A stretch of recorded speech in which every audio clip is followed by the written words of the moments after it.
Now, President Trump, only moments ago, he arrived at the White House following his visit to St. Louis. Another major story we are following tonight, almost immediately after the president announced that he was nominating Gina Haspel to be the first woman to run the CIA. Well, some people on the left in the media were just waiting to attack, and wait till you hear the reason why. Take a look at this.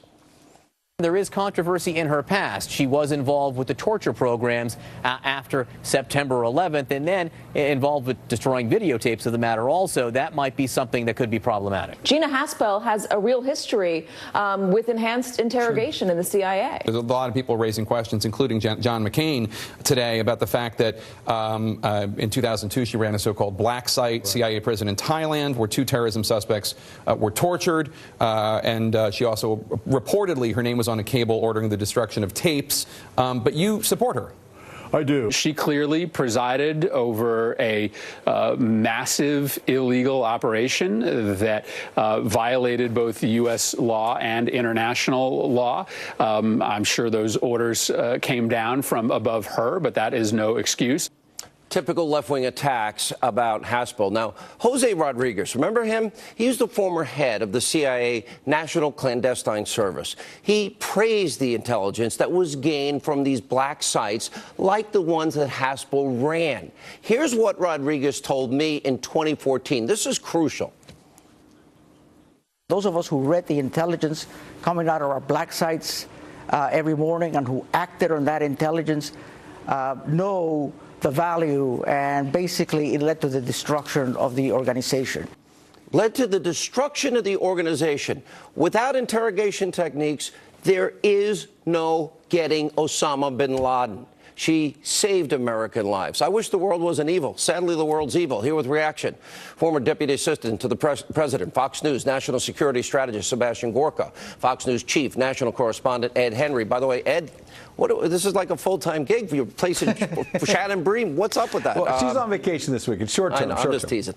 All right, let's start with the news with you. This is a woman, as I see it. Now, they're going to oppose the first woman ever nominated to be the CIA director. And they're saying she's too tough on terror, that she's too tough on terrorists, that saved American lives. Jose Rodriguez witnessed the waterboarding, and he knows the information extracted. Sean, this is almost tailor-made for the Trump White House. If they were to design a strategy, it would be they could sit around the table and say, if only the Democrats would accuse our CIA nominee of being too tough on terrorists, that we're just too tough on trying to take out al-Qaeda and ISIS. That would be exactly what they would like to design, and that's what the Democrats are doing. And on top of that, as you say, she'd be the first woman to lead the CIA. That is a wonderful achievement if she's confirmed, and yet you have Democrats like Chuck Schumer, Dianne Feinstein suggesting she may not get the job. Here's the bottom line. The clips you played, there are legitimate questions to be raised about those techniques. There was a great debate, as you remember better than anyone, at the end of the Bush administration, at the beginning of the Obama administration, about all of this. But the problem is, in almost every one of those clips, the Democratic senators and various journalists are talking about the allegations that may have broken the law, but not a one of them talked about the actual intelligence, the actionable intelligence gotten from that to wipe out terrorists. That's the other side. And Jose Rodriguez couldn't be more clear to me, Dr. Gorka. If they didn't use these techniques against KSM, that led to the Courier, that led to bin Laden, that led to us killing bin Laden. Now, I wish the world wasn't full of evil, radical Islamic terrorists that think they're doing God's will by killing innocent people. But they killed 3,000 Americans, Dr. Gorka. She, to me, is a hero. Look.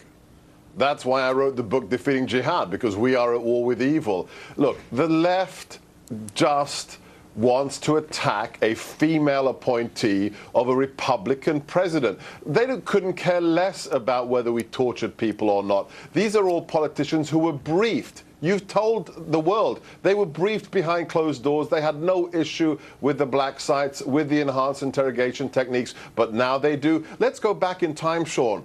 The last administration, run by a guy called Obama, who had a female national security advisor, they weren't just involved in, things that were dubious when it comes to enhanced interrogation. This was an administration that had for the president something called the Threat Disposition Matrix, a big iPad on which he would decide which terrorists we're going to kill today, including more than one American citizen abroad. So they want to get high and mighty about black sites when their president and then female national security advisor was killing Americans without due process. Dr. Gorka, think of the mindset. Bill Clinton, $3 billion, energy to North Korea. And this is a good deal for the American people. They're not going to get nukes. They got nukes. I can't even fathom what Obama was thinking, $150 billion in the hands of Iranian mullahs chanting death to America. And then the same mindset, no, we can't dunk people that we know are terrorists, that have information about killing Americans, their head in a tank, and make them feel like they're drowning. We better build them soccer fields and make sure we cater to their dietary needs. I don't understand the mindset. Help me out. Maybe I'm missing something. Let's look at the reality. A transit cop in D.C. was charged and prosecuted and put in federal prison because he thought he was wiring $500 to ISIS. It was actually an FBI contact, a covert asset, $500, and he goes to jail for material support to terrorism. The Obama administration gives $150 billion to Iran. I can't even comprehend how stupid that is.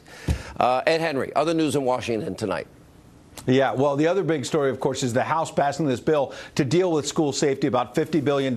What it's about is training teachers, training school officials to deal with these threats, more money for mental health. It's interesting, I think, the bottom line, you have Democrats tonight complaining there are no gun control measures in there. But let's remember, it started out in the immediate aftermath. It's 1 month today since the Parkland, Florida shooting and that terrible tragedy. It started out in the immediate hours. This is all about the NRA. It's all about gun control. As we got more facts about how the police didn't respond, quick enough, some of them were afraid to go in. All of those questions about the FBI not following up on tips. It shifted from gun control to school safety, and so the House has passed it. We still need to see the Senate pass it. What a display today to watch all these politicians with their armed guards showing solidarity for students wanting to get rid of weapons. All right, thank you both. Great report.